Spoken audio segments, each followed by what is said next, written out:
Over 2 millennia ago, Shishuta described symptoms resembling what we now know to be diabetes. He noticed individuals with urine that attracted ants were prone to excessive sweating and thirst. Investigating further, he discovered ants were attracted to this urine because it was sweet like honey. He described these individuals to be sick with a disease he called madhumeha, which translates to mean sweet urine.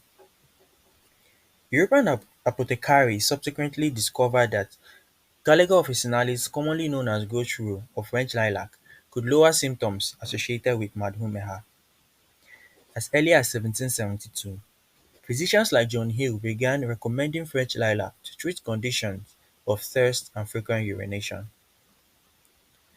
By the late 19th century, scientific interest in the active components of medicinal plants grew, so researchers isolated guanidine from Gallagher officinalis and claimed it could be responsible for its glucose-lowering effect. A few decades later, around 1918, the hypothesis would be proven right. A team of researchers administered synthetic guanidine salts to experimental animals. They measured the blood glucose levels before and after guanidine administration and observed a significant reduction in the blood glucose levels in experimental rabbits and dogs. Sadly, the joy they got from this breakthrough was short-lived, as it was soon discovered that isolated guanidine caused severe toxicity such as muscle weakness, convulsions, and even death at the higher doses needed for therapy. Despite these setbacks, the medical community was literally in a toxic relationship with guanidine at this point and was unwilling to give up on their love story just yet. How could they? Amidst all this toxicity, data available indicated that guanidine didn't just facilitate glucose uptake by tissues, but surprisingly inhibited gluconeogenesis, which is the liver's ability to produce and release sugar into the bloodstream. This effect on the liver was truly revolutionary, a feat that not even insulin could match when synthesized later in 1921. Undeterred, chemists shifted focus to modified guanidines. First, they experimented on a guanidine derivative, also isolated from the French lilac, called galegin. Galegin proved effective in lowering blood glucose levels, no doubt, but they soon discovered that it was even more toxic than pure guanidines. So as insulin gained popularity and became more widely available in the 1930s, the use of galegin dwindled to a halt. Some of these scientists turned their attention to baguanide, which had been synthesized a few decades earlier by Benharake in 1879. It structurally was a combination of two guanidine molecules, but elicited lesser side effects. After a series of modifications, three baguanides with antidiabetic potential were soon discovered.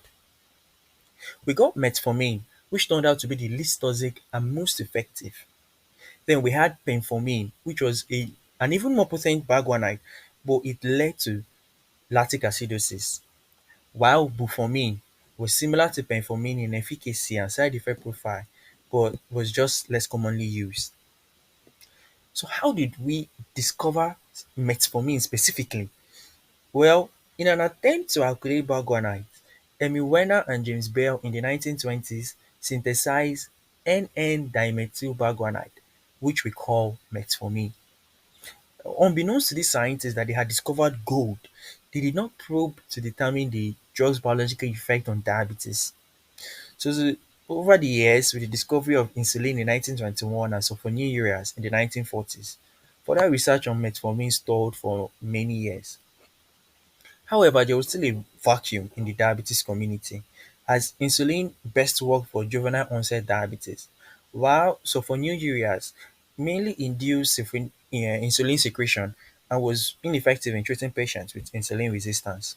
Later on, a new wave of interest was sparked in 1945 when German scientists Slaughter and Schecter synthesized a dark guanide called syntalane and proved it was more potent and less toxic than natural guanidines like galegin in lowering blood glucose levels. In 1957, the French researcher Jean Stern, he was a physician at Aeron Laboratories, which we now know as MEC. He decided to conduct clinical trials on various baguanides and compared them with guanidines that had been previously made. While working with his pharmacist colleague Denis Duval, the duo embarked on the ambitious research into the pharmacodynamics of several guanidine-based compounds in normal and diabetic animal models.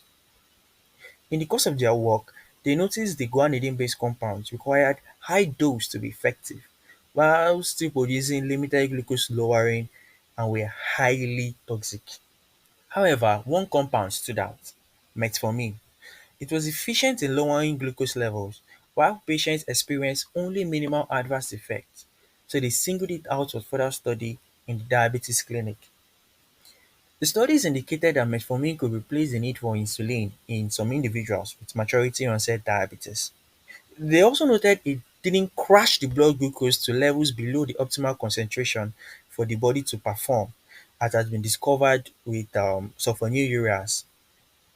And to cap it all, there was little to no effect of metformin use in individuals without diabetes.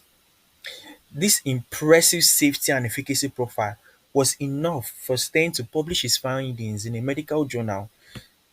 It was written in French, but in English the title simply read "New in Anti-Diabetics: N,N-dimethylamine guanyl guanide".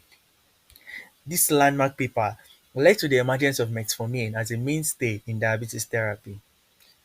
Stein suggested the name glucophage, which means glucose eater, for the new drug, which Aeron Laboratories then decided to adopt to market metformin.